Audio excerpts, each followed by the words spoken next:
आता एक अविश्वसनीय आणि आश्चर्यचकित करणारी बातमी। ताशी 140 ते 150 किलोमीटर असा सुसाट वेग आणि 24 तासात 2137 किलोमीटरचा विक्रमी प्रवास।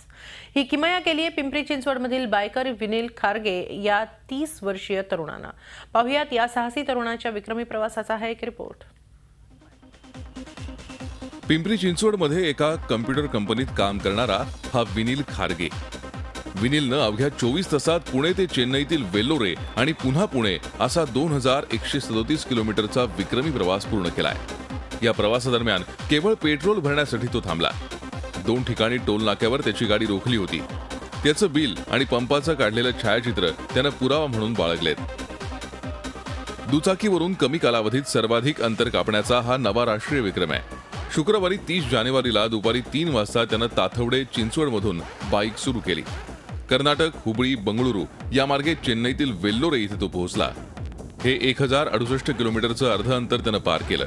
तिथे तो शुक्रवारी रात्री 3:25 ला पोहोचला। तिथून पुन्हा पुण्याच्या दिशेनं प्रवास सुरू झाला। पुन्हा याच मार्गानं बाईक सुसाट पळवत तो शनिवारी म्हणजे 31 तारखेला दुपारी 2:53 पुण्यात पोहोचला। त्यानंतर 15 मिनिटांनी म्हणजे 3:08 चिंचवडच्या प्रारंभ स्थळावर तो होता। यापूर्वी त्यानं बाईकवरून 36 तासामध्ये 2500 किलोमीटर कापण्याचा विक्रम नोंदवलाय। आर्थिक परिस्थिती एवढी काय भरभक्कम नाहीये, तरी स्वप्नवराशी आहेतच। स्वप्नांची कधी साथ सोडलेली नाहीये। भारताचं प्रतिनिधित्व करणे आणि पुढे जाऊन कधी चान्स मिळालाच तर इंटरनॅशनल लेवलला जाऊन रेस करणे हे एवढंच माझं उद्दिष्ट आहे। हा विक्रम करताना त्याला अनेक अडचणींना तोंड द्यावं लागलं। बाईक सलग वेगानं चालवल्यानं टायर गरम होऊन टायर फुटून अपघात होण्याचा धोका असतो। विनीलनं टायरमध्ये नायट्रोजन वायू भरून घेतला होता, त्यामुळे टायर लवकर गरम होत नसल्यानं वेग कायम राखण्यास त्याला मदत झाली।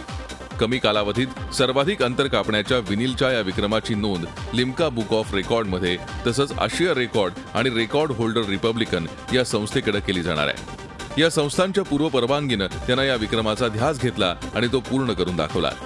त्याच्या या जिद्दीला झी मीडियाचा सलाम। कैलासपुरी, झी मीडिया, पिंपरी चिंचवड।